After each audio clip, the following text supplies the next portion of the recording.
Tendría que tratar muy en serio para sorprenderme, pero por lo pronto no creo que vaya a ser el caso. Pero bueno, Muy trato, bien, trato. muy bien. Entonces, Así que si me Vladimiro. dicen, así que si me dicen mi amor, yo diré, está bien. Hoy nos acompaña nada más y nada menos que Vladimiro Mujica. Debo confesar que Vladimiro es el papá de un gran amigo y si he hablado como 2 veces en la vida con él desde hace 20 años es mucho decir. Pero a partir de esta entrevista definitivamente me volví fans enamorada. Una entrevista llena, por supuesto, de mucha inteligencia. Es una entrevista para mí maravillosa. Traté de sacarle algunas sonrisas por allí, creo que lo logré, era muy tarde en Alemania, pero sin embargo creo que hicimos algo interesante. Y por si lo has vivido bajo las piedras y no conoces de Vladimiro, te voy a contar. Vladimiro es licenciado en química, egresado de nuestra querida UCB y tiene un doctorado en química cuántica de la Universidad de Uppsala, Suecia. Actualmente es profesor e investigador de ciencias moleculares del Centro de Física Biológica de la Universidad de Arizona desde el 2009.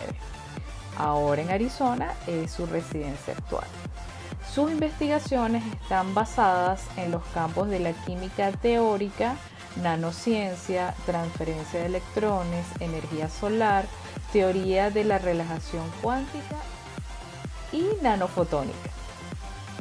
El doctor Vladimiro Mujica tiene más de 30 años dedicado a este campo de estudio, siendo reconocido a nivel mundial por sus investigaciones en química teórica y nanociencia. Ha formado parte de la planta profesional de universidades importantes como Uppsala, la Universidad de Barcelona, entre otros. Así que te invito a disfrutar de esta hora que es nutrición en su máxima expresión. Pero antes de comenzar, no te olvides de suscribirte a nuestro canal. Activa las notificaciones para que no te pierdas ninguno de nuestros videos nuevos.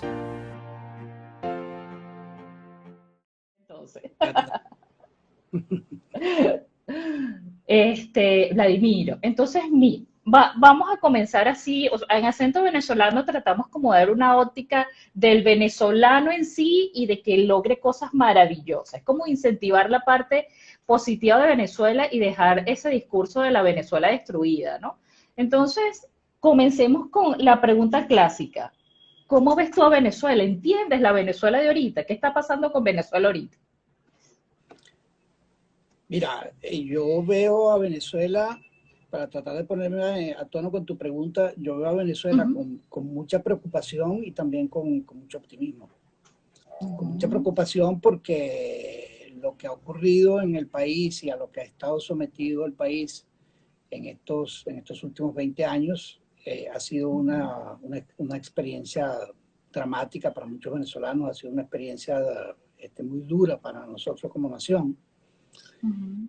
y no hay manera de ignorar eso. Es decir, simplemente el hecho de que nosotros tenemos ya prácticamente 7 millones de venezolanos que han salido de Venezuela por distintas razones y que la convierte esta en una de las diásporas más importantes del mundo, uno de los fenómenos migratorios locales más duros y difíciles. Es decir, bueno, simplemente uno no, se le pasa por la cabeza, así que no lo quisiera hacer, que el número de venezolanos que han salido a pie de Venezuela y han atravesado toda Colombia y toda Panamá o se van en la otra dirección, etcétera. Bueno, no hay manera de disimular eso.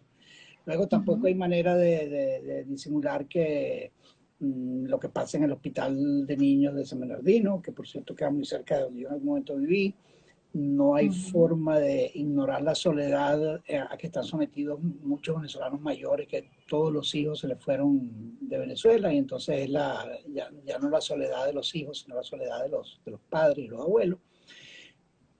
Eso es así. Pero yo tengo mucho optimismo porque lo que ha ocurrido nos ha enseñado mucho. Y a pesar de que esto es así como lo estamos describiendo, la experiencia que se ha acumulado, lo que nosotros hemos aprendido como pueblo en estas condiciones y lo que le podemos transmitir al mundo. Les parece increíble lo que voy a decir. Nosotros le podemos transmitir nuestra enseñanza e indicarle al resto del mundo que la polarización social, la polarización política que nosotros vivimos, puede tener como consecuencia lo que nos está pasando. Y que esa polarización y esa idea de que Venezuela no podía estar peor cuando la gente se lo preguntaba hace 22 años y decía, no, es que todo está muy mal y nada puede estar peor, y se creyó un mensaje construido a la medida de hacerle pensar a la gente que quien lo estaba transmitiendo iba a ser el Mesías, la reencarnación, el Mesías de lo que puede hacer. Eso nosotros se lo podemos explicar al mundo y ya vemos lo que está pasando en el resto del planeta. En los Estados Unidos, donde yo vivo ahora, hay una enorme polarización política y social que puede terminar en un desastre. Lo que está ocurriendo en Francia con las recientes elecciones que vimos, lo que pasó en Italia. Bueno, entonces nosotros, si nos tomáramos en serio, nosotros podríamos ser los portadores de un mensaje de esperanza, de que las cosas se pueden hacer de una manera distinta. Entonces, en resumen, tú me preguntaste cómo lo veía, lo veo con enorme preocupación y también lo veo con optimismo, porque yo no estoy dispuesto a sumarme a la gente que piensa que Venezuela se perdió. Yo no creo que yo no creo en eso. Vladimiro, pero tú tocas un punto súper importante y me encanta porque que lo saques esta colación, porque quizás con otras personas es como meter mucho el dedo en la llaga y uno evita no crear dolores ajenos, ¿no? Pero se habla mucho de una Venezuela tal cual polarizada, pero donde en algún punto se trata de conseguir un punto de encuentro, pero siempre como en el subconsciente colectivo quizás de Venezuela, si una persona reacciona así es porque es chavista. Si una persona reacciona así es porque es escuálido. Si uno, o sea, siempre se va como etiquetando acciones y no hay un punto en común donde gane Venezuela. ¿Tú crees que en algún momento nosotros podremos lograr eso? Porque yo a veces siento, y quizás es mi propia experiencia, oye, tú hablas, qué sé yo, de las migraciones que hubieron en Venezuela, de Europa, que tú veías que amaban profundamente a Venezuela, pero de todas maneras seguían como su corazón en sus países de origen. ¿Por qué con Venezuela no pasa? ¿Por qué la gente está tan herido con el tema con Venezuela?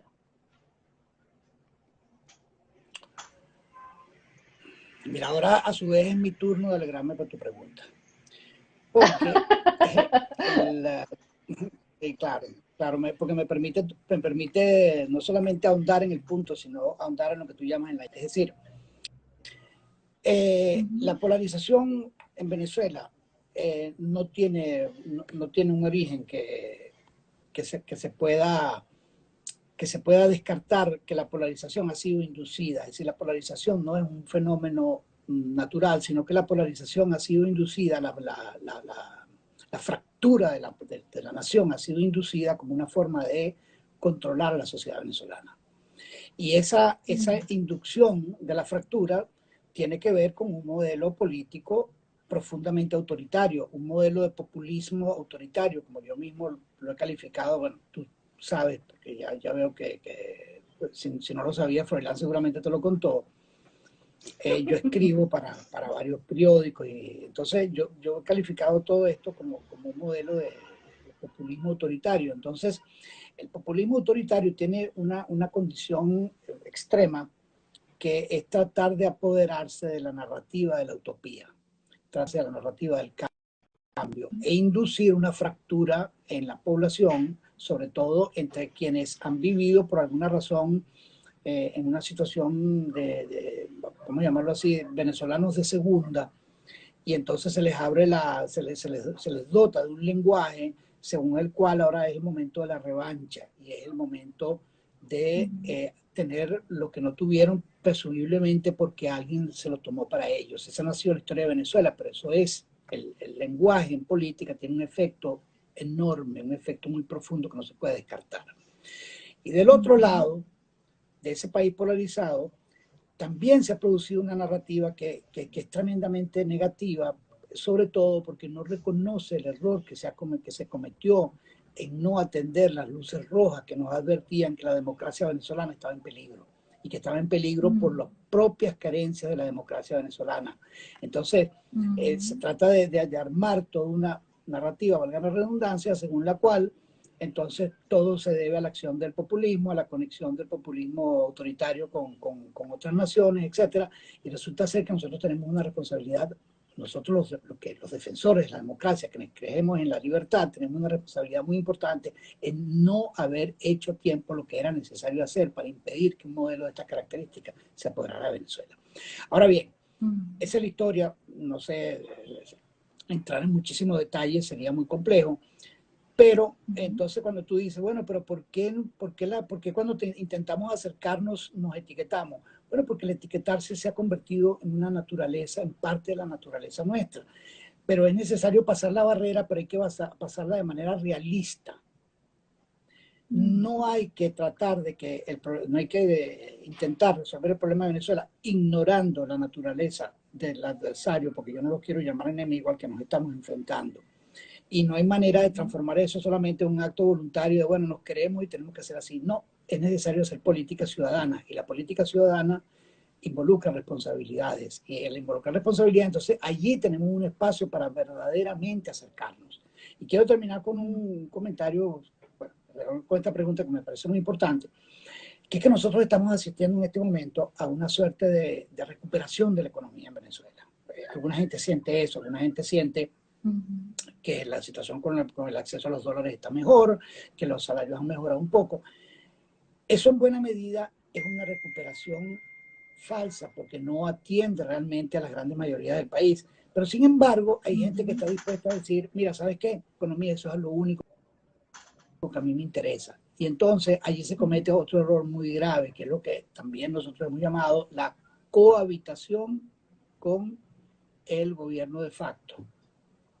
La cohabitación significa que no es que nos respetamos como venezolanos, sino que nosotros abandonamos el combate político, el combate por la democracia, en favor de una recuperación económica falsa, y entonces decimos que eso es lo que nos corresponde, porque eso es lo que nos toca vivir. Y se construye todo un lenguaje según el cual, como lo han dicho expresamente gente venezolana muy importante, es necesario separar los hechos políticos de los hechos económicos. Eso sería cometer un error gravísimo, porque nos pone en manos de gente que no cree en la libertad y la democracia, pero nosotros vamos bajo la ficción de que la situación económica va a mejorar. Entonces, lo que tú preguntaste, cuando yo te dije que te agradecía que lo hubiese preguntado, no es porque habríamos una entrada a un laberinto menos complejo, sino un laberinto mucho más complejo que tiene que ver con cómo se construye ese espacio de reconciliación verdadera de los venezolanos, no una reconciliación impuesta ni falsa. Mira, ahí llegó el retoño, ahí dice, aquí estoy, bienvenido, Froilán Mujica. Wow, ahí está, ahí, bueno, salúdalo de mi parte, porque bueno, aquí como que Sí, aparece. sí, es que él está disfrazado ahí de un lobo. Debe estar muerto de la risa, pero está Ah, disfrazadito ahí. Él bueno, y sus incógnitas. entonces ya sé quién es. Sí, saludos a todos los que se están conectando, incluyendo Froilán Mujica. Eh, ¿Sabes qué? Me encanta algo de todo lo que estás diciendo, porque sí, o sea, hay un proceso, de hecho, te he hecho un cuento, hace ratico una persona me estaba escribiendo por YouTube y ay, su hermana también, hola María Antonia, saludos. Y esta persona me comentaba, sabes que ahorita hay muchas billeteras digitales que están saliendo en Venezuela, justamente por todo este tema de las remesas, que ahorita en las remesas el flujo de dinero a Venezuela es incluso más alto de lo que puede ser la renta petrolera, y hay mucho tema por allí. Pero mire qué importante es este cosita en chiquitico. Esta persona me reclamaba a mí que estamos hablando específicamente de la tarjeta UBI, que por qué la tarjeta UBI, que es en bolívares, no la podía colocar en PayPal para él poder registrarlo y poder hacer todos los procesos. Y yo no sabía en qué idioma decirle, nosotros estamos bloqueados, o sea, no va a ser en dólares, en bolívares. O sea, no tenía ya manera de cómo explicar y la persona estaba realmente molesta. Y llegó un momento que tuve que decirle, digo, ya va, solo piensa en esto. Estamos bloqueados por Estados Unidos y tú estás pidiendo que te dé una tarjeta del país que nos tiene bloqueados. O sea, lo estás pensando, estás entendiendo la pregunta que me estás haciendo, y eso me hizo pensar como que tantas personas con el tema de esa economía falsa que estamos teniendo, asumen como normal y natural tener una cuenta C, bueno, una cuenta CL no, tener una transacción por CL o tener una cuenta en dólares, o sea, es muy normal ahorita en Venezuela, obviamente los pagos en dólares, pero tanto así que es el dolor que a mí me da que estamos perdiendo un patrimonio tan de nosotros como nuestro Bolívar. Entonces, estos cambios económicos de esa falsa economía, como tú la llamas, nos está dañando como seres humanos, o sea, como venezolanos como tal, viviendo esa fantasía. O sea, no, nos hace lanzarnos así que, bueno, esto de verdad se arregló o es simplemente una burbuja. O sea, ¿por dónde va estas cositas? Bueno, nuevamente, yo no sé cuando me dijeron que este programa que tú tenías era un programa ligero de Ajá. conversación, No es ligero. Ay, no es pues, ligero, vamos a bajar, bueno, pues. no, Vamos a bajarle. estas preguntas que tú estás haciendo revelan que tú has estado pensando mucho sobre estas cosas, porque no es así Ah, que claro, es claro. pura pregunta sencillita que tú me estás haciendo. Bueno, al punto de tu pregunta. Bien, Ujú, yo creo, y eso hay que entenderlo ujú, así, el decirle a la gente que en este momento está sobreviviendo en Venezuela y que ha logrado un espacio de existencia donde ujú, puede hacer servicios en dólares, puede hacer cierto tipo de ujú, nivel de transacciones en dólares, y entonces venir a decir, no, pero es que eso está mal, eso es una burbuja, tú eres un tonto porque tú estás creyendo en eso. No, ese lenguaje es ujú, inaceptable. Uno tiene que ujú, entender que en una situación tan difícil como la que han pasado los venezolanos, eh, ujú, el actuar y el sobrevivir y el hacer cosas para poder llevar a cabo esa existencia tan compleja, no puede ser ujú, considerado de manera ligera, porque entonces uno mismo se hace cómplice de lo que está denunciando. A la par, hay ujú, que insistirle a la gente, para quienes no lo quieren ver, que la economía venezolana es de todo menos normal. ujú, No es solamente que se destruyó prácticamente todo el sector privado, sino que la industria principal del país fue llevada de una condición en la cual en Venezuela se producían de manera, bueno, cuando Chávez llegó al poder, la producción petrolera excedía los 4 millones de barriles por día, a una situación en la ujú, cual se está pensando que llegaríamos a una situación extraordinariamente buena si se llega a un acuerdo con Chevron para que ujú, Chevron, junto a lo que queda de la industria petrolera venezolana, lleve la producción a un poco menos de 1 millón de barriles por día. Entonces, el negocio petrolero como tal se destruyó de una forma que en la mejor situación se redujo por un factor de 6 o 7 o más, porque las estadísticas venezolanas son difíciles de obtener. Pero no solamente eso, Venezuela llegó a tener, en el momento estelar de la economía petrolera, llegó a tener 150.000 millones de dólares de Producto Interno Bruto. Eso ha sido reducido a cantidades ridículas, es decir, en comparación con lo que tuvo. Si uno quiere tener comparaciones personales, yo cuando empecé de profesor instructor en la Universidad Central de Venezuela ganaba del orden de $2.500, que por supuesto no se parece en absoluto a un salario universitario de un profesor titular ahora. Los ujú, servicios médicos, si tú tienes tu ficción de que estás bien y te llegas a enfermar, entrar a una clínica en Venezuela significan del orden, como lo han experimentado todos quienes tuvieron que entrar en terapia intensiva por lo del COVID, del orden de $1.500 por día. Más de lo que cuesta en los Estados Unidos entrar a una clínica de terapia de recuperación intensiva por COVID. Entonces, es verdad lo uno, que hay una mejora, y es verdad lo otro, que se destruyó mucho de lo que había. Pero hay también una cosa muy importante que yo no la puedo olvidar por mi condición de profesor universitario. Las universidades, que juegan un rol absolutamente central en la vida del país, han sido reducidas a una condición de pauperación increíble. Una parte muy importante de su personal se ha ido, los estudiantes. Yo sigo dando clases remotamente en la Universidad Central. ¿verdad? Los estudiantes, bueno, tienen una situación increíblemente difícil. Yo fui en algún momento coordinador del posgrado de Química de la Universidad Central de Venezuela y llegamos a tener más de 100 estudiantes, muchos de ellos en la industria petrolera. La situación que estamos viviendo ahora es que, bueno, quizás hayan 10 estudiantes en el posgrado registrados, si acaso, y en condiciones sumamente complejas, donde todo eso se sigue haciendo, lo que se sigue haciendo en Venezuela, por lo que a lo mejor tú me escuchaste una vez señalando los héroes civiles, que es la gente que sigue haciendo su trabajo en Venezuela independientemente de, y lo siguen haciendo, y nosotros tenemos una deuda de reconocimiento, todos los venezolanos tenemos una deuda de reconocimiento con quienes han mantenido al país funcionando a pesar de lo que hemos visto como catástrofe de destrucción del país, y además una catástrofe por diseño, porque es la pobreza y el miedo como instrumento de control.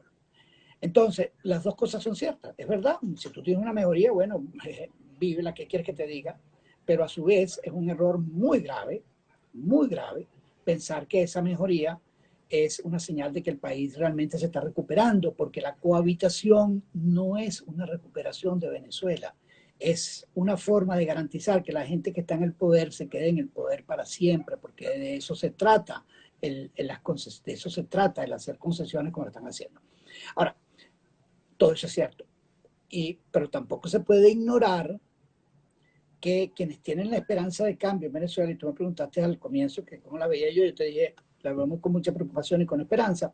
Quienes tienen la esperanza de que el país puede cambiar, le exigen en su corazón, le exigen en su alma, le exigen con toda su fuerza al liderazgo político venezolano que entienda la naturaleza, al liderazgo político de oposición, si se lo quiere llamar así, a pesar de que es mucho más complejo que eso, porque es una parte de oposición y de resistencia. Le exigen a ese liderazgo que actúe de manera unificada y que entienda la naturaleza del problema y que hable con una sola voz y que pueda tener una sola presencia internacional. Y entonces ahí es una falla nuestra, porque yo me incluyo en ese universo, es una falla nuestra muy importante el no haber sido capaces de hablar con una sola voz y que no poderle transmitir un solo lenguaje, una sola narrativa de esperanza al pueblo venezolano, donde se encuentren los actores políticos con los actores ciudadanos, porque si eso no ocurre, nuestro problema no tiene solución. ¿Ves? Y eso, bueno, eso hay que entenderlo así. Esto no es un problema de buena voluntad simplemente, ni tampoco un problema de que si no nos creemos o si nos creemos o de que vamos a hablar bien del uno al otro. No, no, no, no. Nosotros estamos enfrentando un modelo político de control social y eso hay que comprenderlo así, porque en Cuba, quienes no lo entendieron al comienzo, les tomó 40 años entenderlo. Lo que está ocurriendo en Nicaragua, quienes no lo entendían antes, bueno, que se miren en el espejo de cómo están pasando las cosas en Nicaragua, que se miren en el espejo de cómo tienen pasando cosas 60 años o más en Corea del Norte, para que nosotros entendamos de qué se trata a lo que nos estamos enfrentando. Mira, Vladimir, por aquí dice María Antonia Mujica, dice, por favor, dile que su sobrina Natalie desde Argentina está conectada también. Ah, muy bien, bueno, cariños a María Antonia y a Natalie. Como ya lo dijeron, pues mi hermana y una de mis sobrinas, así que bueno, muy contento de que estén aquí. Aquí Rosa Mireya Marcano, que es periodista, dice, así es, el aparato productivo venezolano está destruido. Está acabando con la autonomía universitaria y, bueno, bienvenida a Thais, que se está conectando, y Corsa 7, que se está conectando también. Mira, Vladimiro, una de las cosas para bajarle un poquito a la intensidad, a mí me encanta, y aquí voy a hacer una confesión, o sea, si alguna persona o sea, yo conocí a Froilán hace 20 años en la época de Movilnet, somos de aquella época cuando éramos niños, turtles, y siempre había tanto esa emoción cuando se expresaba de su papá y, por supuesto, transferida cuando uno empieza a entender quién era. Entonces, hay un Vladimiro Mujica que uno empieza a entenderlo como un intelectual, lo empiezas a entender como un profesor universitario de mucho brillo, porque para mí en ese entonces yo lo veía como brillo, como algo grandísimo, no quiero decir que ahora no lo sea, sino que uno como que lo va madurando, ¿no? Entonces, ¿quién es este Vladimiro detrás de todo esto? O sea, el Vladimiro, el hombre, el venezolano, el padre, el que es pareja, o sea, ¿cómo es ese Vladimiro? Mira, yo, ¿sabes? yo, mira, yo he tratado de vivir de acuerdo a lo que yo creo y he tratado de vivir de acuerdo a mis afectos. Yo tengo afectos muy profundos que me unen a Venezuela.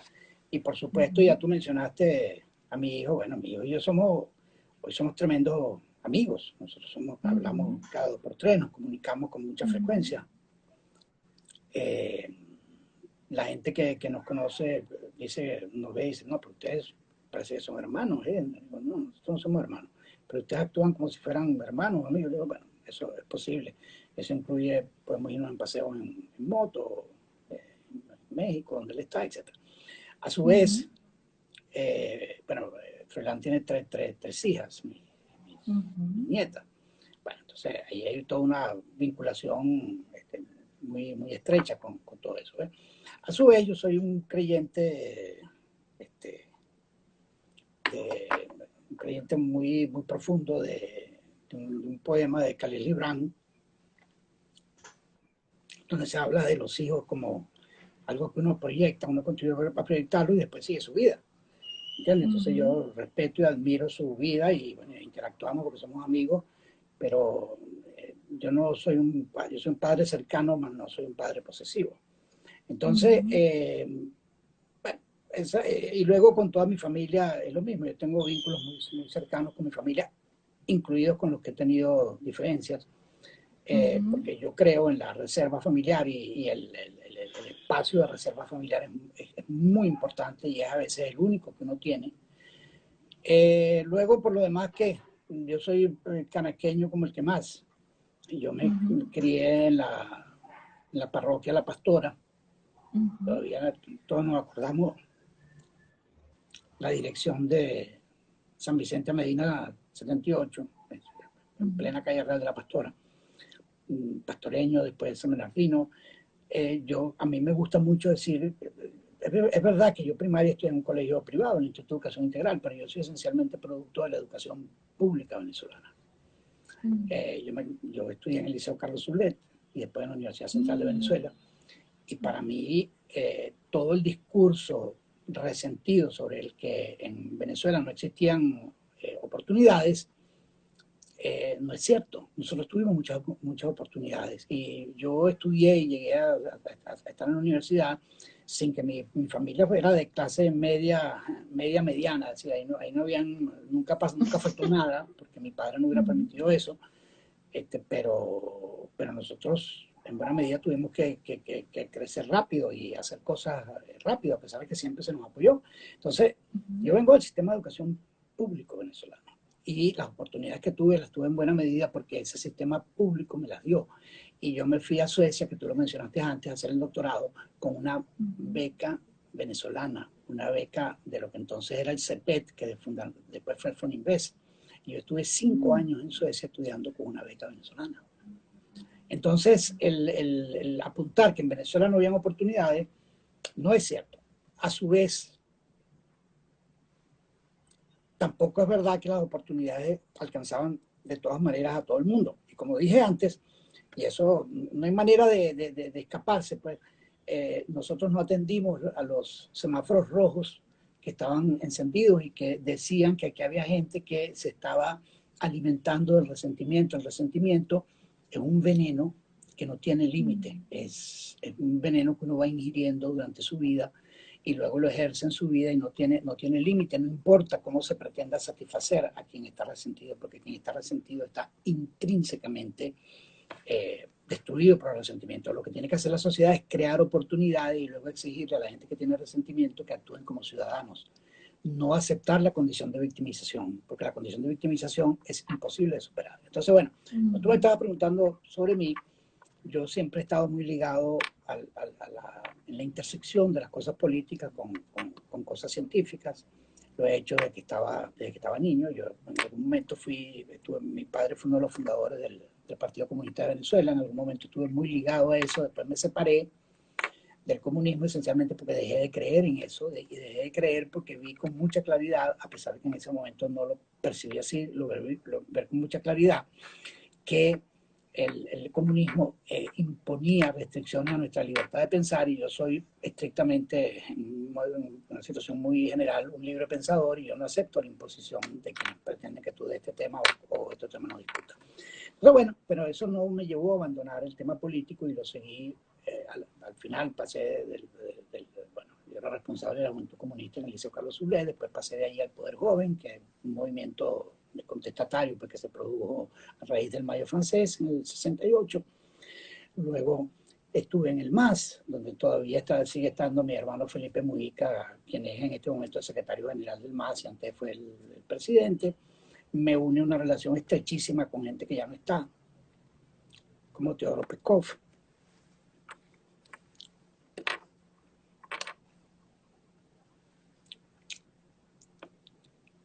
Pompeyo Márquez, mi propio padre,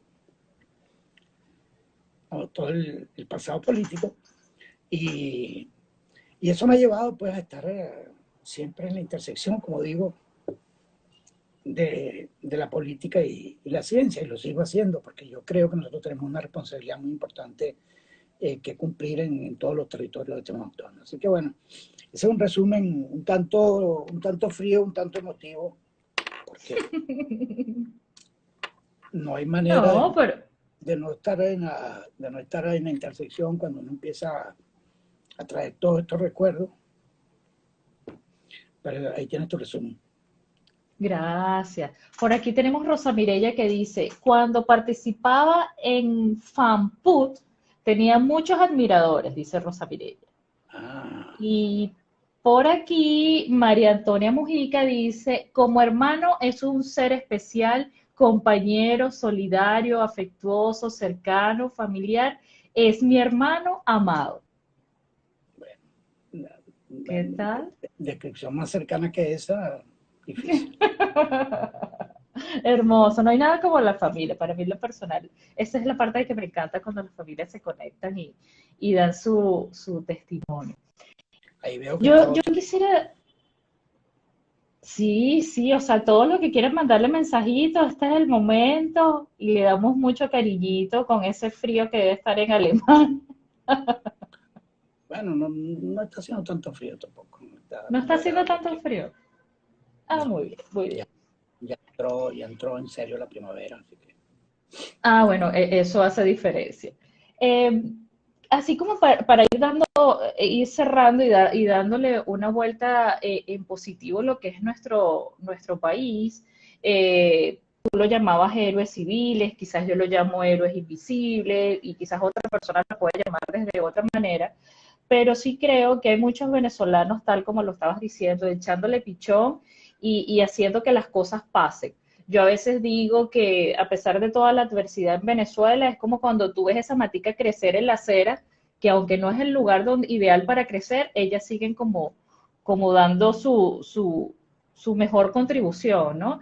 Entonces, ¿qué conoces o ves personas en Venezuela que están echándole pichón? En alguna conversación que nosotros tuvimos, me estabas hablando que incluso en la UCB se estaban haciendo investigaciones para lo que era el COVID, en aquellos entonces cuando el COVID estaba en pleno apogeo. Y sí, yo quizás lo mío no es tanto hacia tu parte, lo mío va un poco más hacia el emprendimiento, pero yo sí veo muchas personas en diferentes ámbitos haciendo una Venezuela de lo posible, ¿no? Con todo, o sea, metiendo a uñas, entirrando todo lo que pueden, pero definitivamente echándole pichón. ¿Qué tal eso por ahí? ¿Cómo lo ves tú? Mira, tú lo dijiste ya de entrada, es decir, el caso que me estaba refiriendo, que es el Instituto de Medicina Tropical, uno de los centros más importantes, no solamente de Venezuela, sino de Latinoamérica y del mundo en su momento. Ahora, por supuesto, agobiado por toda esta situación.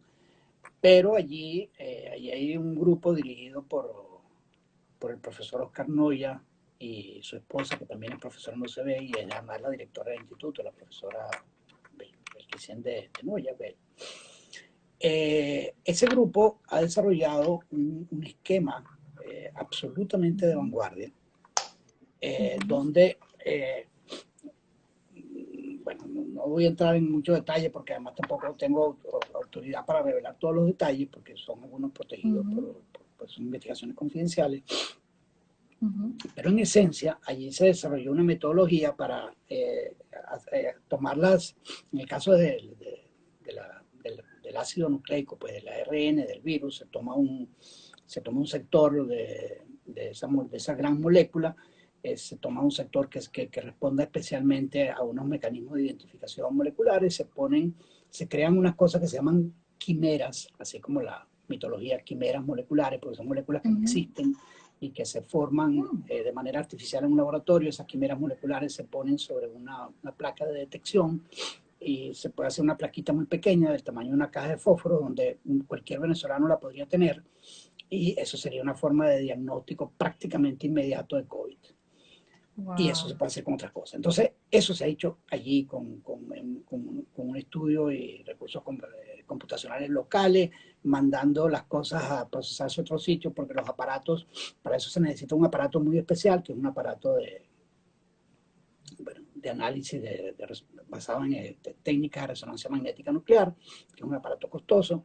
Los que había en el país se destruyeron, quedó finalmente uno con el que ellos han hecho, estaba haciendo milagros con esto. La labor del profesor Noya ha sido reconocida muy recientemente por la Fundación Polar, porque la Fundación Polar le otorgó a Noya, junto con otros venezolanos, le otorgó el premio Lorenzo Mendoza Fleury, que es el mismo premio que me dieron a mí en 2001. Y esa fundación ha sido absolutamente instrumental, ha sido importantísima en mantener el apoyo del sector privado a la ciencia en Venezuela. Entonces, y eso se sigue haciendo en las condiciones en que se está operando en Venezuela, bajo la persecución a la empresa privada, haciendo que Polar tenga que moverse. Polar es un ejemplo de muchas de las cosas. Entonces, y eso no es solamente él. En la Facultad de Ciencias está gente como que yo conozco directamente porque somos amigos y en algún momento colaboramos muy cercanamente, como Jimmy Castillo, María Rodríguez, Sócrates Acevedo, etcétera, que están llevando a cabo una labor de primera, y como yo digo, héroes civiles, porque no es que ellos se han resignado a hacer ciencia de quinta o de tercera, no, siguen haciendo ciencia de primera, pero en condiciones de quinta. Y eso es lo que hay que entender. Ahora, yo los llamo los héroes civiles, ¿por qué? Porque sin esa gente el país terminaría por hundirse. Voy a traer a la memoria una cosa que es muy impactante, que es una historia que yo referí en varias oportunidades. Cuando Vietnam estaba sometido a las condiciones de guerra, las escuelas se trasladaron, buena parte de las escuelas se trasladaron a los túneles que habían construido los vietnamitas para defenderse de las bombas, y allí se daban clases. Es decir, el apego, la convicción que tenía esta gente, porque acerca de que era, aún en condiciones de guerra, era indispensable educar a la población, operó allí. Durante la Segunda Guerra Mundial, la persecución horrenda a los judíos, en el caso de Praga, está conservado todavía un sector, el barrio judío en Praga, que los nazis lo preservaron para, así como repetición de las cosas, para dar la impresión de que todo estaba bien, de que los judíos vivían bien, y preservaron, no destruyeron Praga y no destruyeron el barrio judío. Y entonces iban, porque los nazis eran aficionados a todos los ejercicios de propaganda que nosotros vemos reproducirse en otras condiciones. Entonces tomaban fotos y hacían películas de cómo la gente estaba bien allí. Allí, a chicos que su próximo paso en la vida era ir a un campo de concentración, una cámara de gas en Auschwitz o en otro cualquiera de los campos de concentración, se les enseñaba teatro,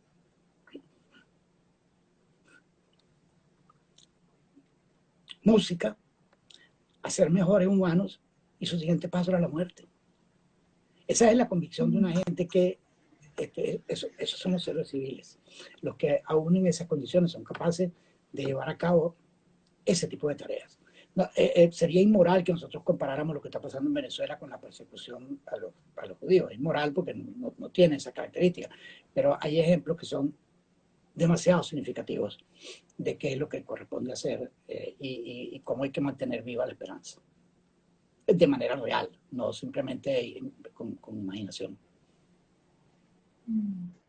Después de eso me quedé como pensando, Ay, quería hacerte preguntas puntualmente en esta parte donde dices que lideras el equipo de investigación de física cuántica. ¿Con qué se come eso? Perdón por mi Eso, ignorancia. mira, pero es que, mira lo que ha terminado por pasar, que lo vimos con el Bueno, caso del COVID. Con el caso del ajá, COVID, la gente eh, la gente entendió, quienes no lo habían entendido, ajá, que independientemente de que tú creas en la ciencia o que creas que la ciencia es importante, esa historia, de repente tú veías gente muriéndose a tu alrededor, se moría tu parte de tu familia, se moría tus amigos, etc. Entonces decía, ujú, bueno, ¿cómo hago? Entonces, mucha gente se convirtió, lo que podríamos llamar, en expertos espontáneos en COVID. Y ujú, se dejó de entender que detrás de la respuesta mundial al COVID estaban los laboratorios de investigación más importantes del mundo en materia de biomédica.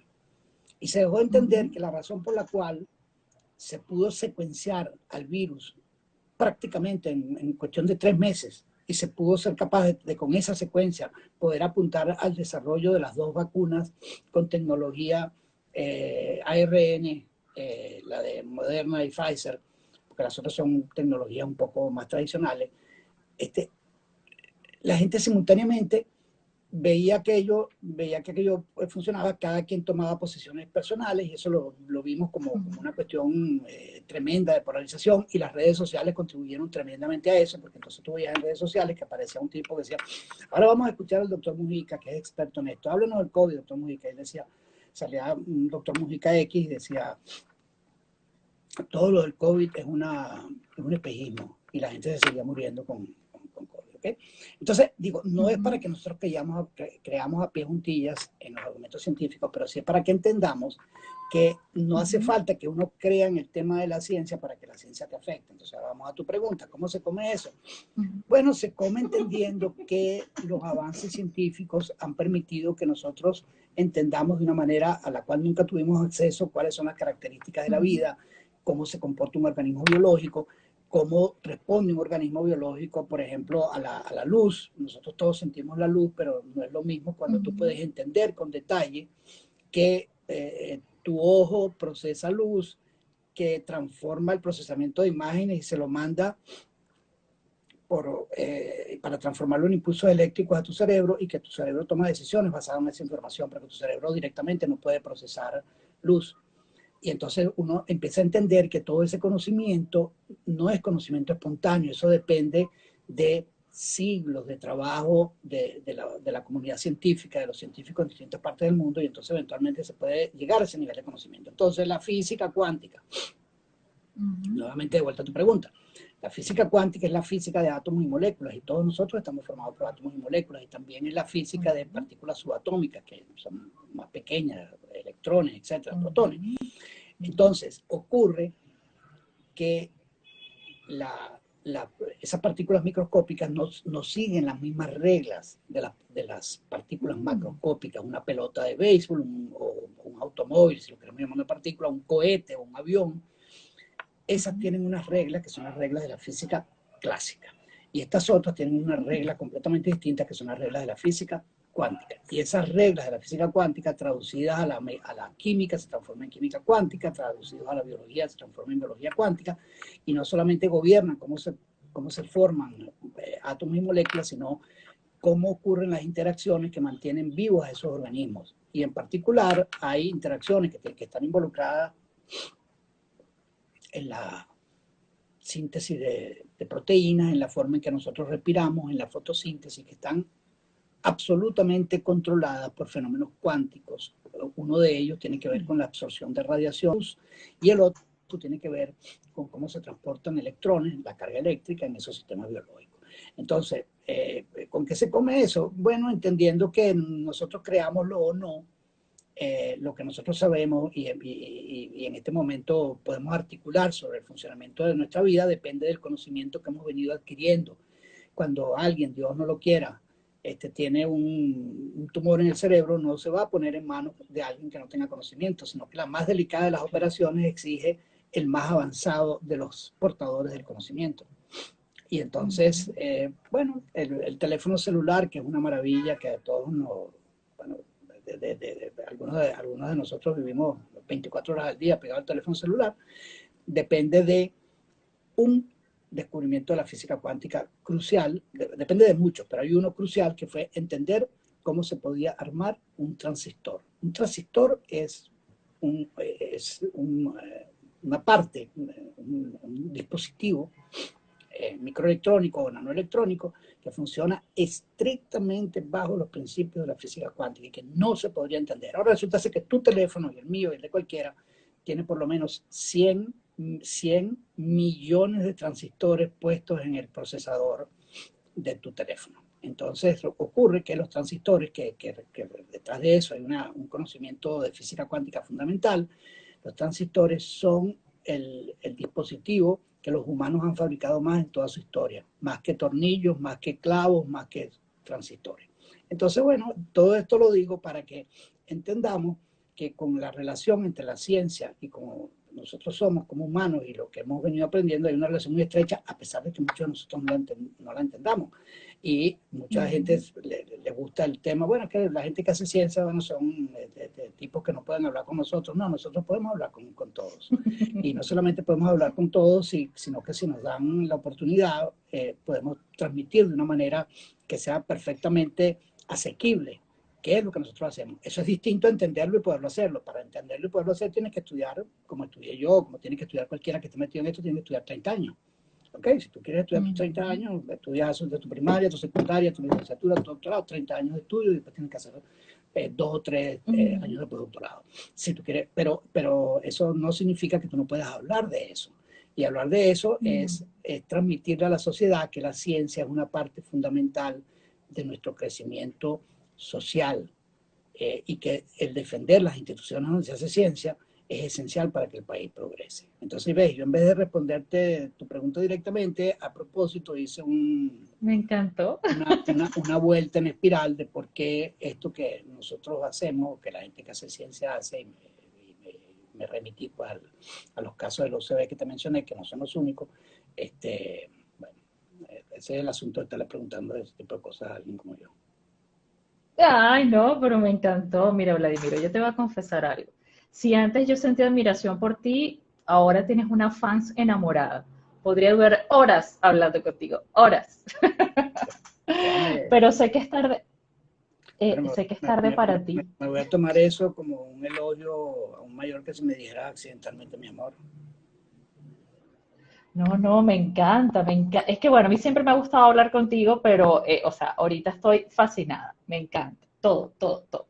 Pero entiendo que es tarde para ti, entonces no, lo que quisiera como para cerrar, sabes que yo generalmente agarro un mensaje final, que puedes decir lo que tú quieras, no es un mensaje inspirador ni un consejo, simplemente lo que tú quieras decir, para que esto generalmente yo voy a irlo moviendo a YouTube y están como los mensajes, tú eres el invitado 107, así que hay más de 100 personas dando mensajes a todos los venezolanos.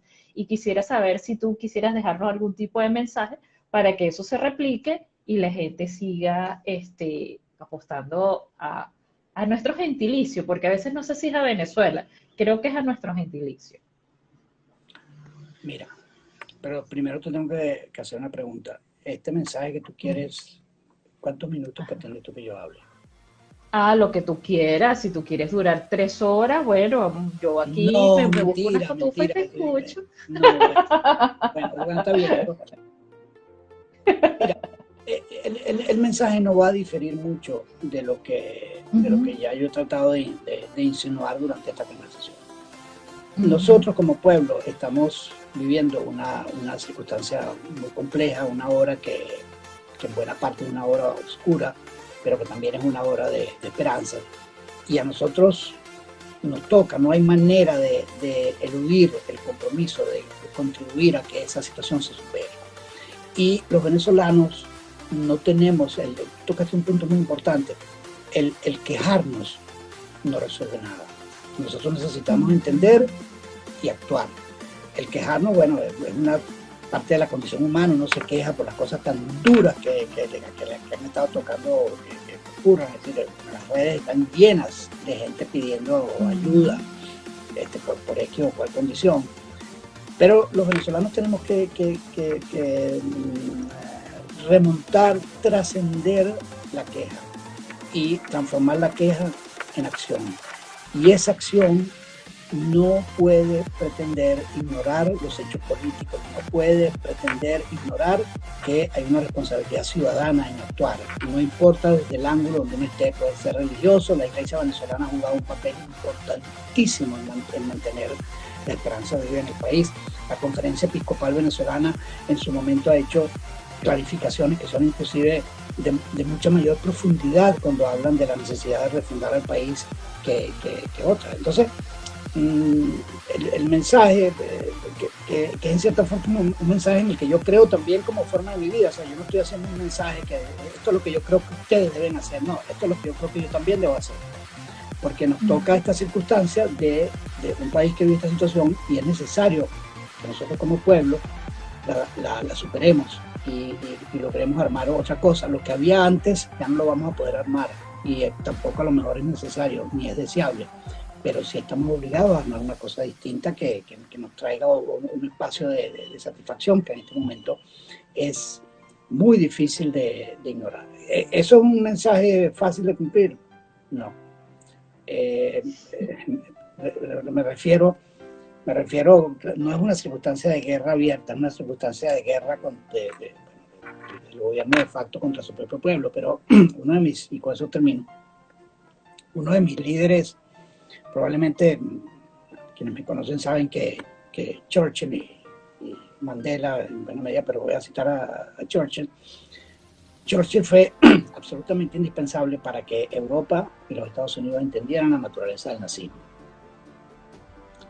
Y convocó a su pueblo, y convocó a Inglaterra, y dijo, esencialmente, rodilla en tierra, que les prometo sangre, sudor y lágrimas, que después se transformó en un grupo, y dijo en un momento muy crucial, digo, quizás no estamos viendo el final de estas cosas, pero estamos viendo el comienzo del final, porque están pasando muchas cosas. Entonces, yo cada vez que voy a Londres, que voy religiosamente enfrente del Palacio de Buckingham, miento, a la plaza que está enfrente del Parlamento británico, a ver la estatua de Churchill, una plaza muy especial donde están Gandhi y Mandela también.